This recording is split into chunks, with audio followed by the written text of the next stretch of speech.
Now call this Bryan Independent School District meeting to order. Let the record show that our quorum of board members is present, that this meeting has been duly called, and that notice of this meeting has been posted in accordance with the Texas Open Meetings Act, Texas Government Code, Chapter 551. I wish to extend a warm welcome to everyone present.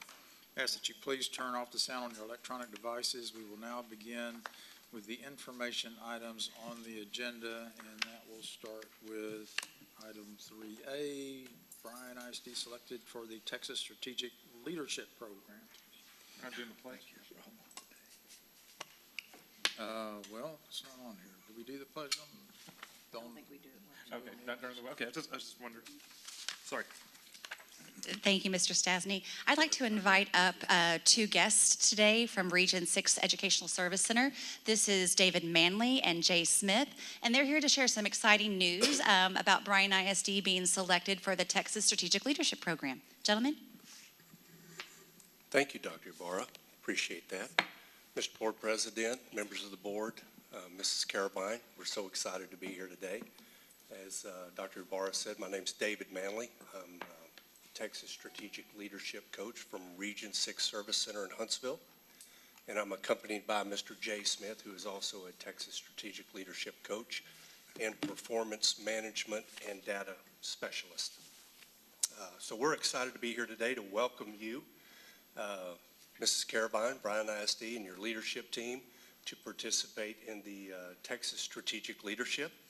It is a TEA initiative that is provided for districts to help them to develop a academic strategic plan that focuses on the student experience.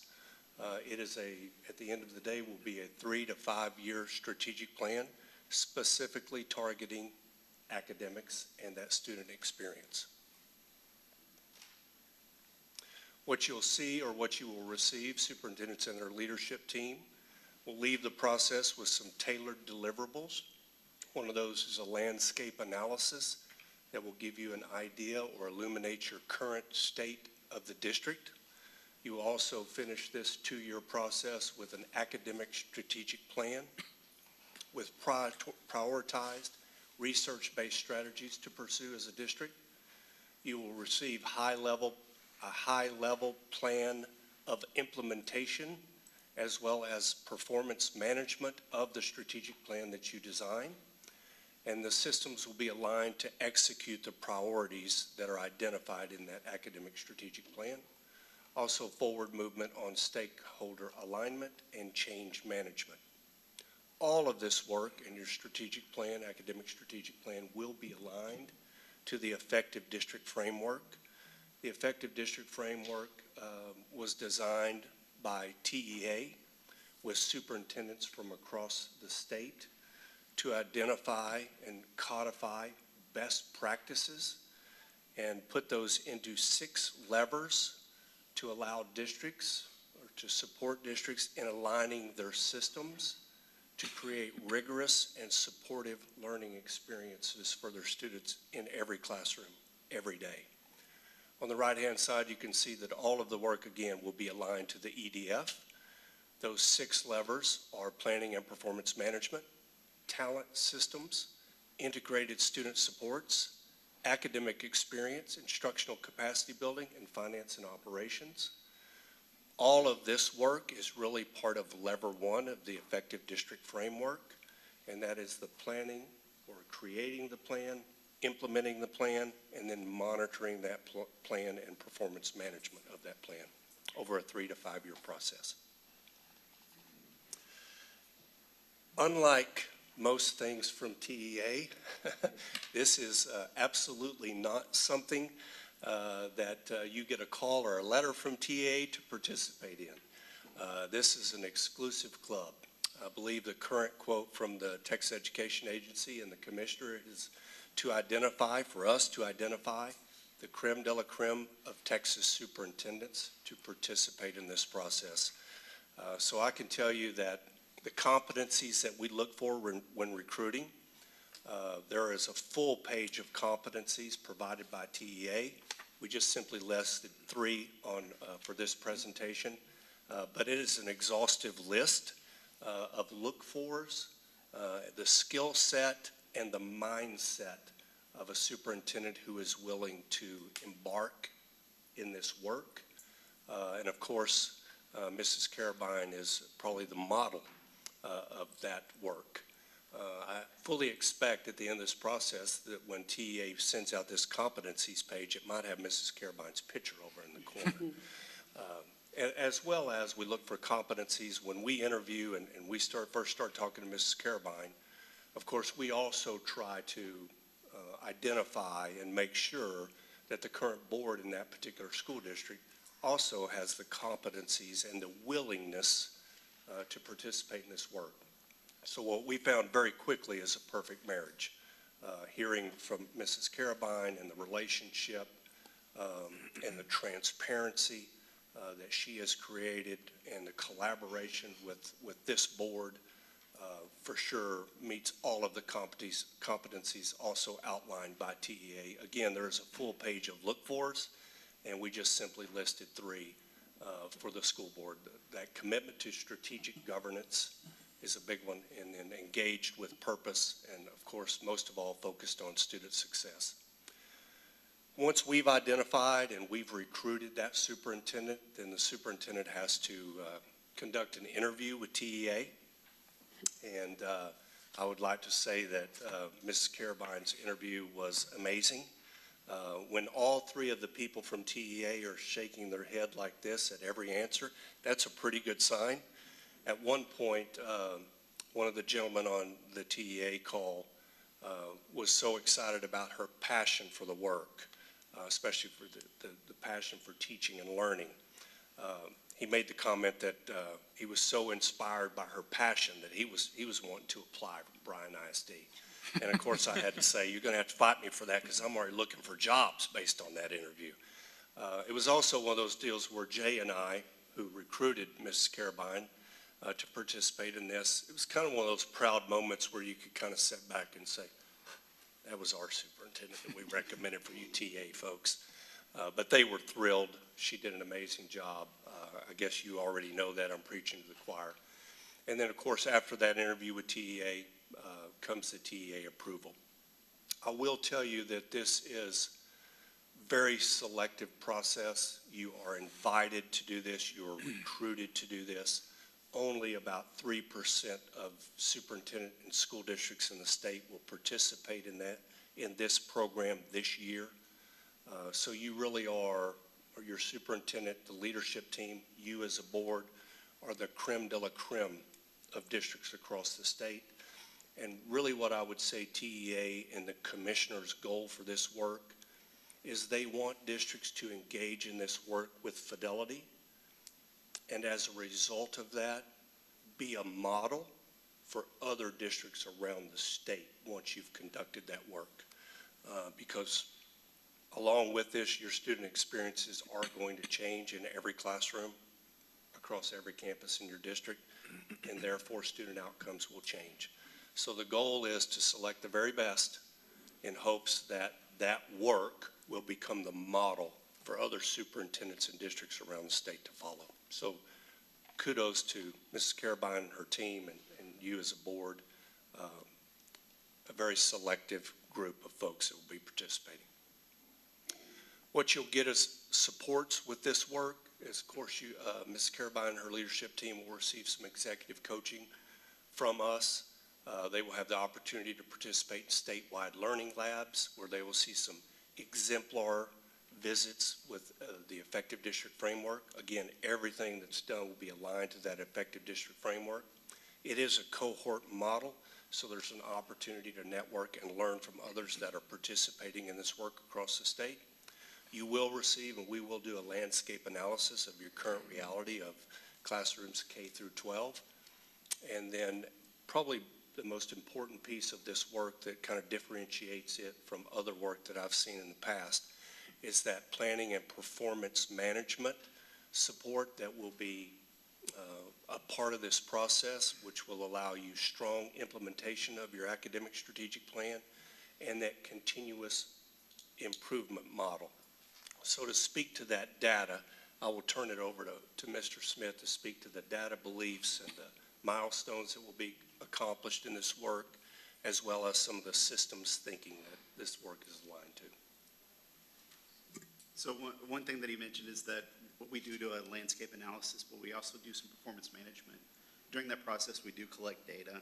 And one of the big things on this slide that we wanted to point out is that one of our big beliefs is that we want to make sure that data is seen as a flashlight, that it's not seen as something that's used as a weapon, that we're trying to shine light on something that you might not normally see, or maybe see something in a little bit of a different way. We have several other beliefs, but that's one of our biggest one, is that we want to see that this is a partnership and a process for improvement, not something that's punitive or something that's forced upon you by TEA. This is something they're asking to participate in. There are other ones that are listed there, but that's the main one that I really just wanted to make sure that we talk about. This is a little bit of a map that shows what happens throughout the 2-year process. The red line that's going across is year 1, and the blue line right below it is year 2. It's got some months listed. It has some things that we're going to do, but the biggest thing to think of is that this is Bryan ISD's process. We have a framework that we're going to work in, but we're going to move at the speed of quality. We're not going to move on just to move on, or we're not going to take our time because that's what we've chosen to do. We're going to move at y'all's speed to make sure that we do what's best for the district. During the first year, one of the big things that we start with is seeing that current state, which is the landscape analysis. And then once we've done that, we'll identify priorities and initiatives to help build a better student experience or to improve on the student experience. During that process too, we also do some performance management, and that's building systems for data collection and how we're going to see data and make sure that what we're doing is making that improvement on the student experience. Again, the biggest thing to take away from this is that we're going to move at the speed that's needed for the district. It could be faster than what's up here. There could be parts of it that are slower, but it's going to be tailored to you guys. Another one of our big items that we think about is that we understand that nothing is in a silo, that every single thing has an effect on something else. So this picture on the right-hand side is our visual of that. We understand that if you're going to tweak something in talent, that's going to change something in one of the other areas that we're going to work in. So whenever we do build this strategic plan, we make sure that all of those things are thought through and we understand how one change does affect other areas within the district. And the left-hand side of this is one of our guiding principles as well. We understand that you have to have strong aligned district systems so that you can have that student outcome improvement. And then along the way, there's the strong aligned campus systems, and then there's the student experiences. So that's kind of a little bit of TSL in a nutshell. It's, again, like David said, it's very selective. We only pick 1 or 2 districts a year to work with, and we're really pleased this year that one of those gets to be Bryan ISD, and then there's our contact information. Well, thank you very much. I'm going to just quickly say that we knew we had something special, but you kind of blew me away with your comments about Ms. Carabine. And like I said, I knew we had something special, but we really look forward to taking advantage of that with y'all's help. And I'm not sure the board's quite as good as you made it sound, but we're trying. I was about to make the same comment. Yeah. But we're trying to be as supportive as we can as a group, and we're again, this is quite exciting, and I hope the community quickly understands. As you said, this is not something that let's go after Bryan. This is about bringing us in so that we can improve ourselves and be a model for others. So one other thing that Dr. Ibarra mentioned just now too is that the Service Center receives a grant for this work, so there is no cost to the district. This is just a service that we provide as part of our Service Center work. Okay. Well, we'll wake up in a few minutes here and realize this was all a dream, but anyway. No. Your CFO will be really happy about the cost. We can tell you how outstanding Ms. Carabine is. but it's so good to finally have others all the way up as high as TEA to know that too. And so, thank you for what you've said about the board. But we've said, and I particular, she's like this angel that just got dropped out of heaven for us in our district. But what you're doing for us is what one test, one day of 1 year, the STAR test, is supposed to do for districts: evaluate, give all these grades out, tell parents how good or how bad the district is going to do. But what you're doing is, it's like David said, it's just unimaginable that we are blessed enough to get to do that, because that's what you're going to do, is evaluate, help, and give feedback. So, thank you. Absolutely. We really feel like, after meeting with Mrs. Carabine and Dr. Ibarra and her team, that, and I said it when we walked out of I think I said it to you guys, I really believe at the end of the year 2 or the 2-year process, that they will be the model for others to follow in this work. So that's pretty strong. And it certainly doesn't stop with Dr. Ibarra. We know we've got a lot of folks in our district that are really making this happen. And Ms. Carabine would be one of the first people to say that it's yes, she's doing a good job, but I hope she wouldn't argue with that, but she's got a whole lot of folks helping her. So we want to be sure we're recognizing that this afternoon. So Yeah, I would just like to say thank you as well. I mean, our teachers, everybody works so hard, and with everything going on in education right now, the whole voucher thing and everything else that we all know about, it's great for other people to know, like Ms. Waller said, to recognize that we're here to serve, and I just think the world of BISD, and we appreciate you guys for this honor. Thank you very much. We're excited to work alongside and learn alongside Mrs. Carabine and her team. Okay, any other questions and comments? Oh, well, again, thank you, and we'll look forward to a good 2 years. Thank you. Thank you. Okay, our next item is in the information item, strategic plan update. Dr. Merrill.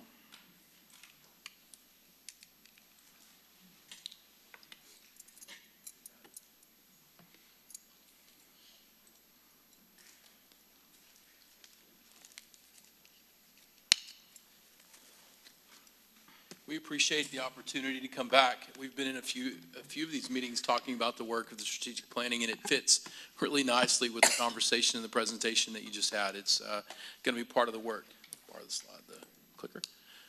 So again, we started this work at I guess probably right when we got back in January, and we convened a committee, and you're going to see some similar slides. Again, we've shared this, but we want to come back and kind of give an update on the work of the committee and where we believe it's going and where it's taken us. So we're very, very excited. I've got Mr. Bobby Griffin here as well, who y'all have met a few times, and very excited to have him in the community again. Vast experience not only in architecture, but also working for public schools and making sure that their interests are always represented. Taxpayer, kids in the community, the whole work, and honestly, just a great guy to be with. So I'm thankful for that as well. All right, we've shared the committee. We put nearly 50 committee members, again, in this space. We've got table captains, district employees that are committing to being here every Thursday. It's been a wonderful group to work with, just truly pleasant individuals, but they're a wonderful representation from across our district. So some of them have kids, some of them don't have kids, some of them in our district, they've already graduated, some are new, most of them have been here for a few years, but all representing Bryan ISD from across multiple campuses. Again, a diverse cross-representation, and they bring various perspectives from the community, which is what we wanted. From the design up, we wanted to make sure we had the community's input as we began this conversation. So we're thankful that they come, and they've been meeting really every Thursday. We've had 7 meetings. We've met all the way since March the 20th, and ongoing. You'll see that we still have 2 more dates left. And then we've even talked about additional dates in June. We love doing the work, and so if it extends into June, that won't be a problem. But nonetheless, the group has made great progress in what they're doing. And the presentation that we just heard said nothing is in a silo. We would agree with that. We're going to show some slides in a second that you'll see the work that is coming with our Texas Strategic Leadership Partnership, and the work of this committee is going to be well represented by our, the charge that our board's given us and the board goals and just the vision. So we started, and the agenda topics are what you'll see in front of you. We had departments sharing out kind of the current state of athletics, current technical education, fine arts, safety and security, technology, transportation. They were wonderful and put slide decks together. And then talked about not only kind of what we see as a district, the historical perspective on the district, and then maybe even some needs that they had. We did a facility condition assessment. Y'all were a part of that. We went in and looked at CTEC and CTE district-wide, and then we looked at Bryan High School and Merrill Green Stadium. We did a deep dive into those. We did a facility assessment across the board, but we did a deep dive into those three entities to make sure that we were really comprehensive in our approach. And then we brought in a demographer, and again, y'all were a part of that conversation. And the demographer came in and presented to the board. We did that last, I think, board meeting. And then they presented to the Strategic Planning Committee this last session where they talked about the same presentation, the kind of different scenarios, and then obviously the stable nature of the district is kind of largely what they talked about. This work grew organically, and over time, the committee began to ask questions on, we're seeing the needs, we're seeing the state, we see the facility condition index, we're seeing the facility assessments.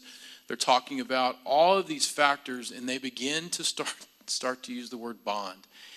And they really started to ask, could we move into more of a bond steering committee? So could we move from our strategic planning committee into a bond steering committee? And the work is very similar, but it's not exactly the same. And so if we were going to make that transition, we needed to spend time talking about what that looked like internally, and then obviously with the group. And that's a huge consideration as we take that into, obviously into a session like this.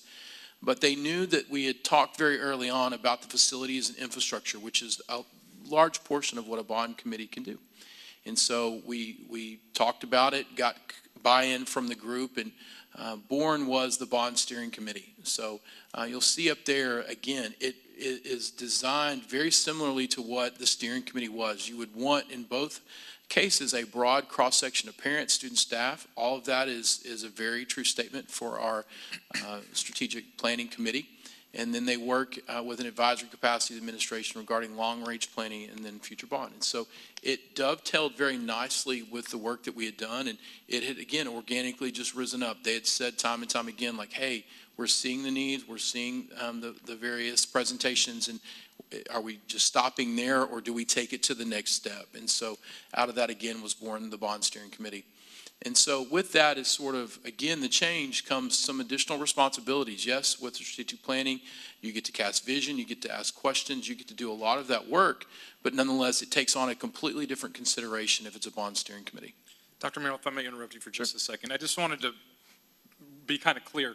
So all of the people that we had on our strategic plan, or most of them, we're all taxpayers, everybody Absolutely. on there. So everybody has skin in the game. It's They not do. just, you No. know, I want the public to understand we didn't Sure. just pick people that, Nope. that would say, hey, let's find a way to do this. So, you know, I find it very encouraging that we have fellow taxpayers that are concerned, Yep. not just wanting to spend money because Nope. we can. I appreciate you making that point. Thank you, Mr. Gonzalez. Yeah, when we come back to this, they're citizens of Bryan ISD.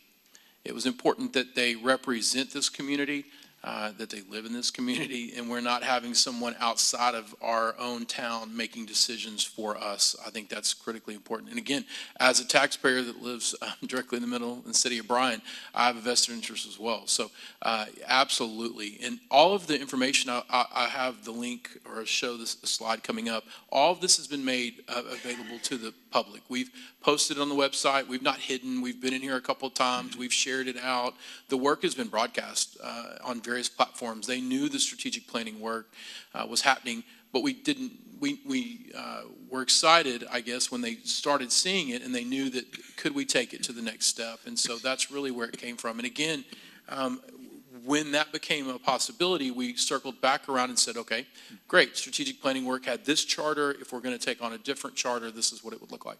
And so, again, they're reviewing information that was already part of the work, district facility needs, enrollment trends, and educational vision, prioritizing student needs, developing a fiscally responsible plan, Mr. Gonzalez, which is the very thing that you just touched on.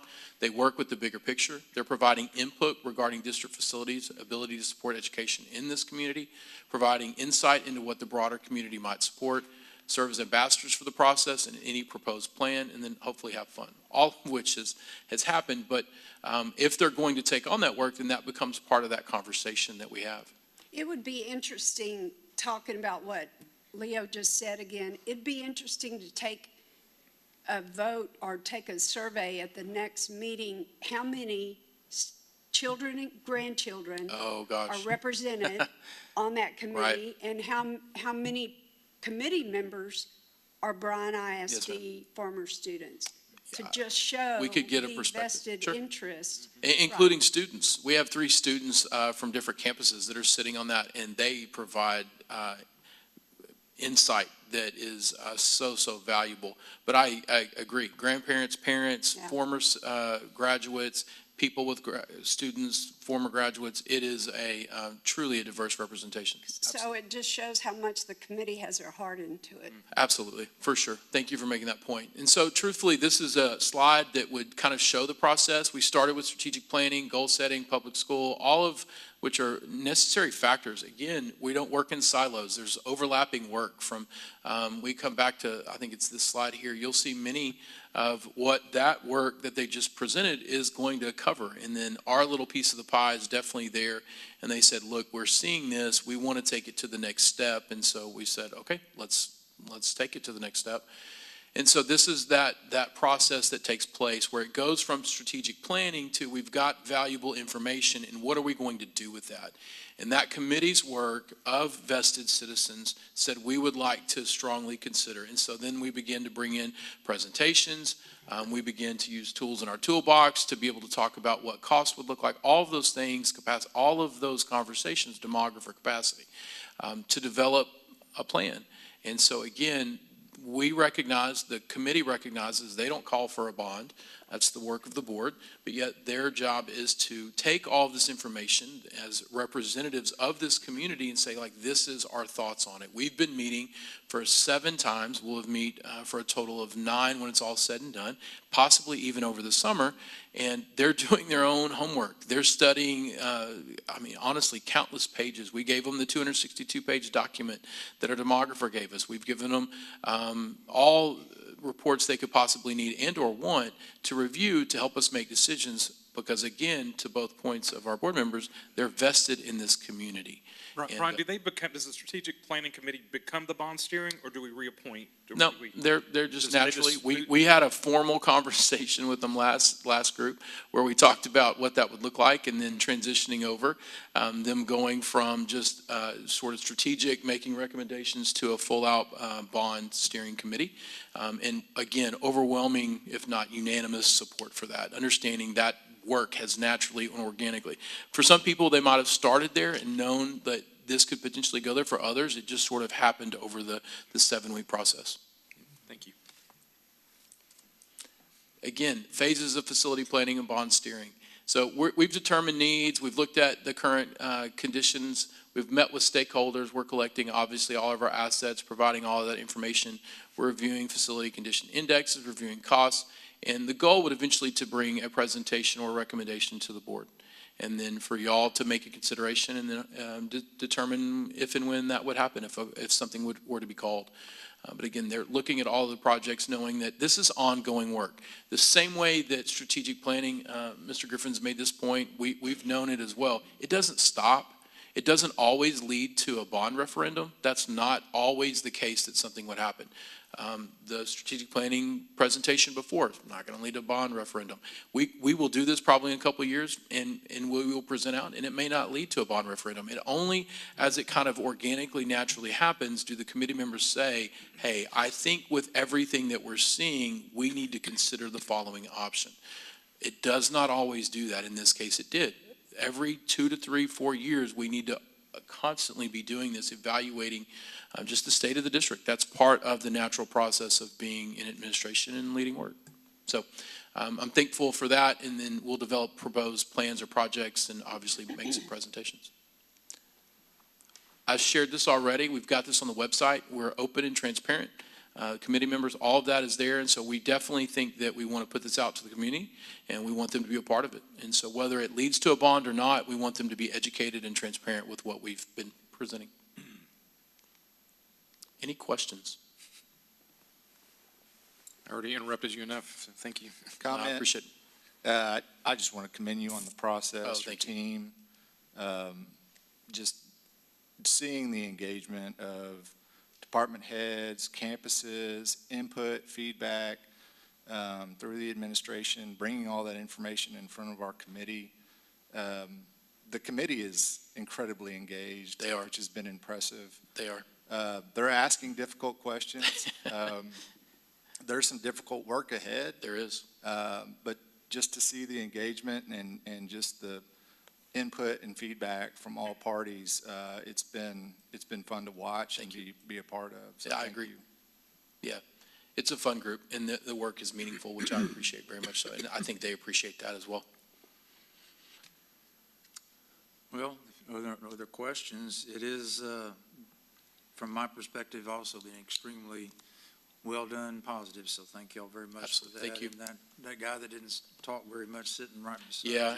you has played a big role in this because we know that he is adding a great deal of credibility to everything that's being talked about and discussed, and there's nothing more important in a bond than having good credibility, so we Yeah, appreciate. One of the things that I would say, and I have it written down, I would feel remiss, one of the large takeaways has been the work of our maintenance and operations department.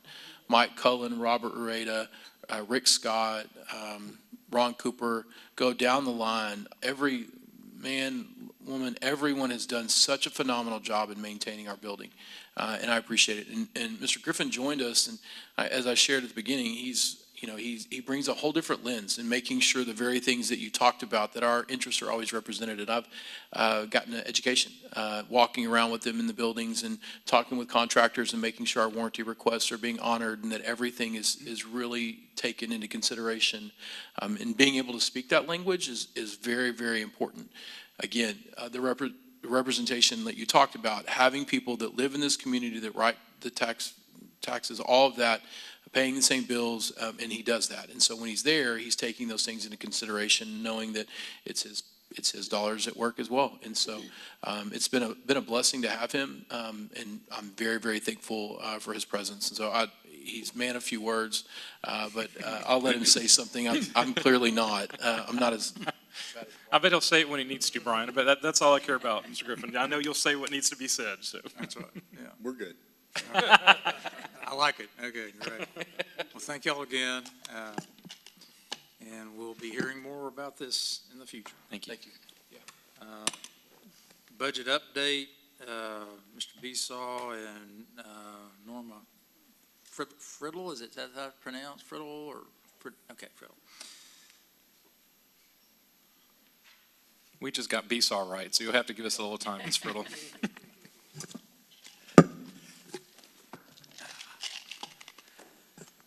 Yes, sir. Thank you. So I've brought Ms. Friddle up so that y'all can see her. She'll be, of course, taking over this seat in a little less than a couple of months. So we're busily working on budget and all things finance related to get up to speed.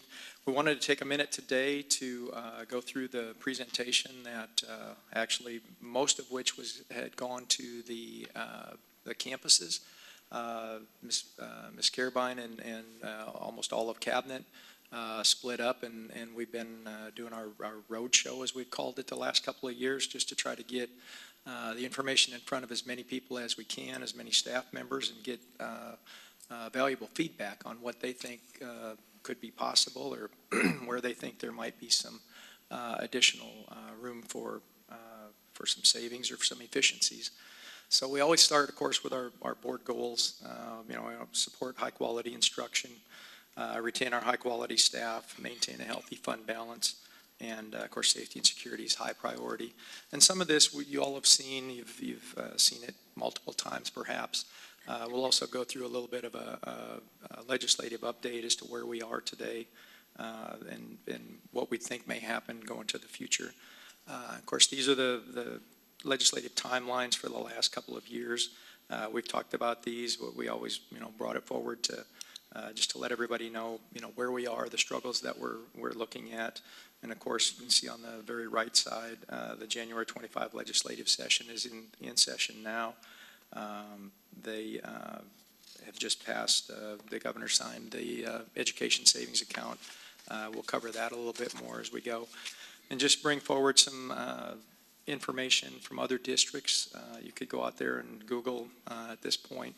A lot of districts are having struggles, just the same as we are. It's a statewide issue, not just Bryan ISD or Brazos County or anything. And you can see some of those. We've talked about many of them the last couple of years. That it's a very challenging time in public education financing.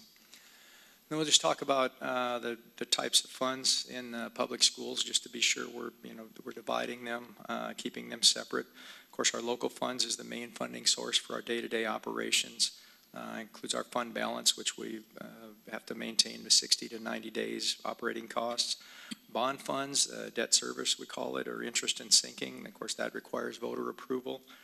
It's used for capital projects, as Dr. Merrill has just said. We transition to a bond steering committee, so we would be talking in that area, and that would be funds that would be strictly for that. And then grant funds, of course, is the additional funding, but basically for designated purposes, generally supplement the things that we already do, not supplant those. And of course, we can't go without talking about the cup, just to make sure that we know we get $61.60 per student with 100% attendance. And then that sets our size of our cup, basically, or our amount of state funding. And then our local property taxes fill that cup to a certain amount, and the state makes up the rest. So if we go then further, if we talk about if there's local property wealth or our property values go up, which we just got our preliminary values from the appraisal district last week, and values are going to go up. The tax rate will depend on what the state sets our M&O rate at. But even if the funding goes up from that additional property tax increase, the state will then reduce our funding. So our amount of total funding would remain the same, or the cup remains the same size in that analogy. And you've seen this one before. We go through, no basic allotment increase, but inflation has increased. So the size of the cup has not really changed over the years. Then you can see down in the bottom left there, of course, if the legislature had accounted for the inflation since 2019, that would approximately be 15 to 16 million in revenue. I think that's even last year's slide, so it would be a little bit more than that. And then some examples of, we've been bombarded with, school districts have plenty of money. They're 15,000 per student or whatever has been said. But examples like this, where the underfunded mandates make it difficult to deal with some of these things. And you see transportation, for example. Our allotment for the current year is just under 1.5 million, but the cost to operate our buses, transportation, fuel, maintenance, all those kind of things is about 6.2. So you're underfunded on that one. And then safety and security is another one. The state allotment is 521,000. The cost for our SROs, our school resource officers, and our safety security officers to have an armed guard or an armed person at each campus, that alone is over $1 million. So that's actually, SROs is $1 million, safety and security officers is almost another $1 million. So and then the additional costs of some film and some other things that we have done. So you're underfunded on those things. So that money has to come from somewhere, and basic allotment or some of those other allotments will make up some of that. And then, of course, we've talked about this one. You've seen it. Still, this is a slide's been going on for a couple of years, but basically we're in the same boat that we were. We have record inflation. We had the end of the ESSER grants finishing up last year, and then no change in the basic allotment. And it's equaling some real difficult financial challenges for Texas public schools. Then we get to the legislature, what is going on right now. So actually, you've got House Bill 2 is one of the finance bills that was out there. That was amended and passed by the House, and you can see there's some changes in there. It was originally to be an increase of $220 to the basic allotment. That actually was changed to $395, increase in state comp ed, or the state compensatory ed allotment. That was actually moved to the second year biennium, so that would not affect this year. Increase in the teacher incentive allotment was also moved to the second biennium. So they've made some of those changes, but that then has been pushed over to the Senate, where they'll take a look at it. Now the Senate, Senate Bill 26, the teacher pay, they came out with their version of funding, and they put it into just the basically a teacher retention allotment. So they targeted increased funding for teachers, but you'll notice there they have $2,500 for each classroom teacher with 3 to 4 years experience, $5,500 for each classroom teacher with more than 5 years. So nothing for the 0 to 2 year teachers, and then nothing for anyone else, bus drivers, custodial, food service, all the other things, instructional aides, all of those kind of things that are necessary to run schools. So that would be a difficult challenge with that. And so then the legislative update, where we have, of course, y'all probably are aware, the educational savings account that was signed by the governor over the weekend. And that, of course, creates the accounts where there's potential for $10,000 to students. There's roughly $1 billion set aside there, so it's for approximately 100,000 students across the state would be on that. And then as we go forward, so we talked here about, and of course we've talked to all the campuses about these things, so this is information that they've had or seen, so I just wanted to make sure that y'all have seen the same thing. But this, we just kind of laid out for them what the teacher increases would be, and that there wouldn't be anything for anybody else under that Senate bill. And then a reminder for everybody of the retention stipends that we did in 2024-25. $1,000 new teacher signing, and then the 2% for September and December, and a May stipend as well. But that was approximately $6 million. Most of which we were able to fund with the ending of the ESSER grants. We had about $5 million that was indirect costs that we could use. And we did put on there, this is due to no action at the state level, and in consultation with TASB. And we've also talked to TASBO last week. That it's really difficult would be to make any recommendations regarding compensation or potential stipends for next school year at this point. And decisions and information will be forthcoming.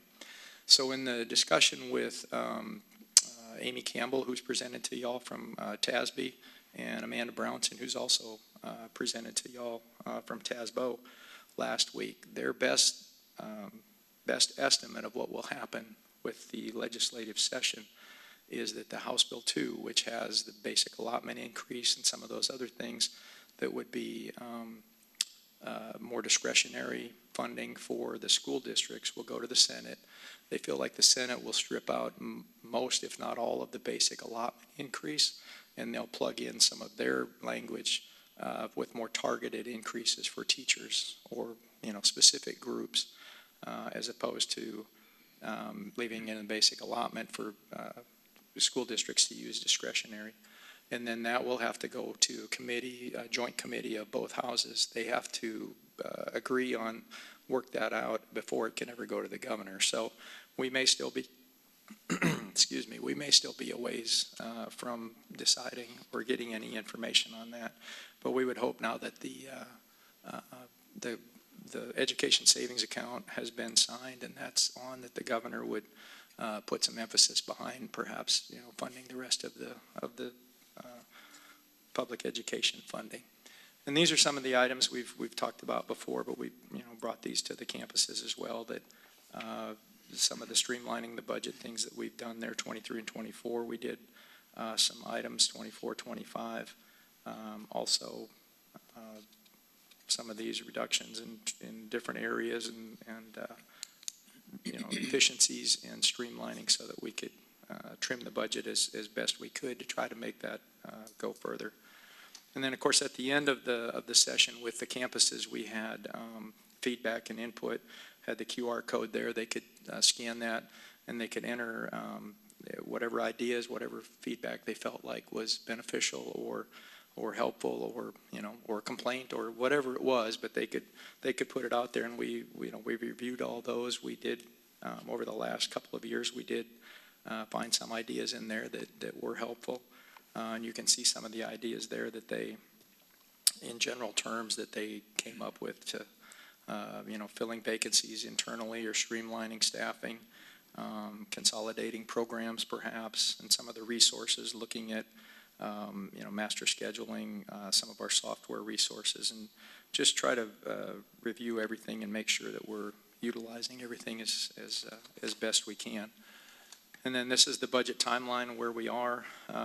You can see we've started with budget estimates in January, and then we're currently in May, of course. So we have put preliminary campus and department budgets out with the idea that those could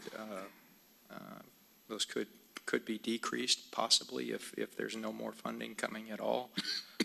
If they do come with a windfall, there could perhaps be increased, but and then we'll continue on with that. We get to June. Of course, our noon meeting in June is actually the final day of the legislative session. And then June 16th, we'll be back in to adopt the budget. What we've talked about a little bit with TASB is we could be looking at a situation where we adopted a budget. And if there's been no decision for sure by the governor, we could be looking at doing an amendment after the budget is adopted in July or August if they came forward with some additional funding and some of that. We can do that. Normally if they do something like that, they'll make a special circumstance to allow you to adjust the pay and things for the staff and specifically make it TRS eligible in that by law, because that would technically they would need to make some kind of special adjustment or say that that's possible, because if not, otherwise it would not be allowable after the budget is adopted. And really, that's where we'll be back again in 2 weeks, and hopefully we'll have some more information. We're working on scenarios right now just to see, so we can have 2 or 3 scenarios with what ifs happen and see if there's any kind of movement on the legislative side. Well, unfortunately, I didn't hear from you, and I haven't seen it anywhere that we're headed towards funding by enrollment instead of ADA. That's not in the cards, doesn't sound like. Yeah, I haven't heard anything about that at this point. I mean, we've talked about it. We've asked for it, but there's been no discussion as far as I know on the legislative side. Those of you who don't know what I'm talking about, it would be a much fairer way to at least to fund us because of the uncertainty of attendance and the fact that we have extremely small amount of control over attendance. But that's the way it is. But if that's not the case in charter schools or who is it that? I believe charters are funded on enrollment, yes. And then, of course, the vouchers, I don't believe there will be any kind of tied to reduction in that 10,000 if you're not in attendance that day. So I appreciate your comment. I just want to remind everyone that we hover around 94% attendance rate for the district. So if they funded us based on enrollment, that would be about $7 million more for us to run our school districts. So we have begged the lawmakers to consider funding on enrollment. I was there when Ruthie asked, point blank, asked the commissioner, and he's like, oh, no, never, never, never.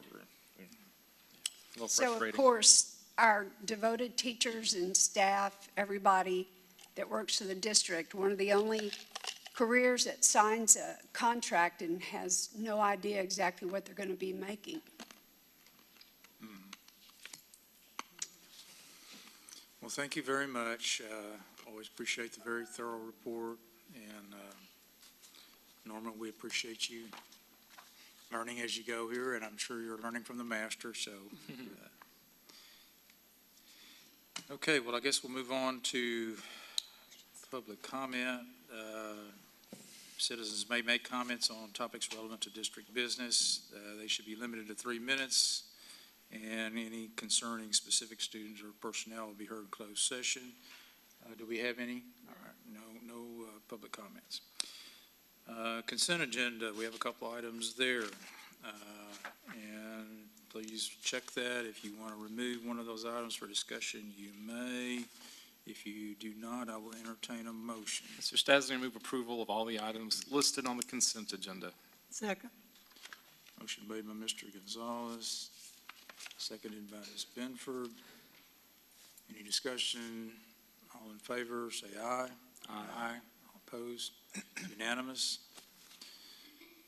All right, we have, looks like I think just one action item, approval of the over $50,000 expenditure for the school safety and security audit.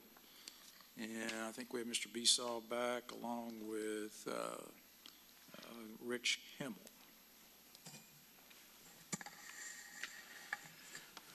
Yes, sir. Thank you. So I have Mr. Himmel here to answer the difficult questions on this one, but this is one of the things that was put in the legislation a few years ago.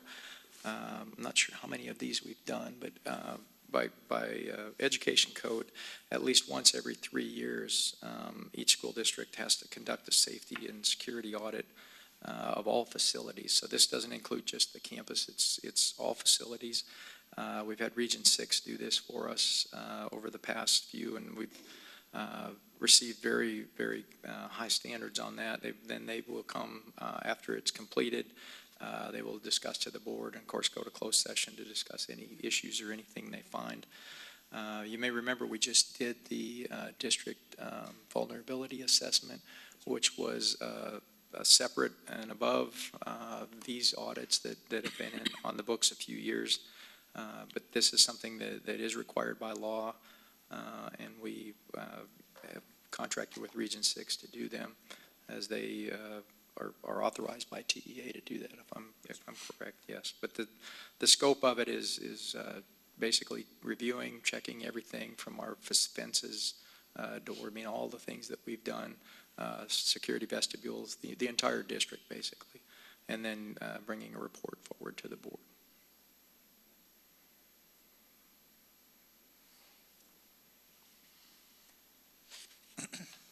Any questions? I'll entertain a motion. I move approval of the school safety and security audit for the 23 or 20, is that 25, 26 audit cycle, or 23, 26? 3-year cycle. 23, 26. Okay, right. 23, 26 audit cycle to Region 6 in the amount of $55,000 as presented. Second. I have a motion by Mr. Bryan, and I heard a second from Ms. Waller. Any discussion? All in favor, say aye. Aye. All opposed? Passes unanimously. And now we'll move to closed session. We have several things that we will probably be talking about, including possible employment of a district employee, possible discussion of public school student where personally identifiable information could be revealed, and also consultation with attorney regarding the legal requirements and financial terms of the JETI tax incentive program. The discussion will be allowed in closed session under chapter 55.074.0821 and .087. No voting will take place in the closed meeting.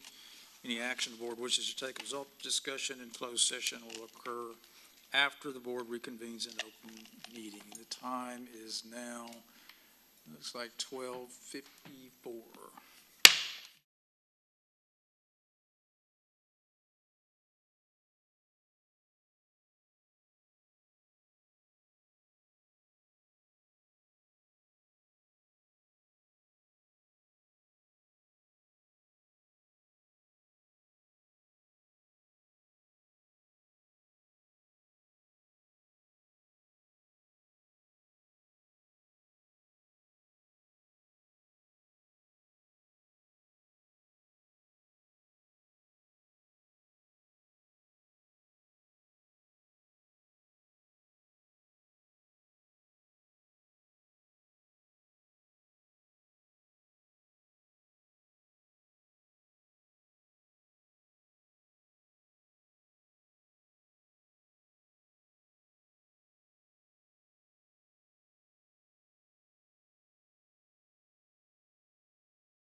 Hey, the board reconvene in open session at 2:36.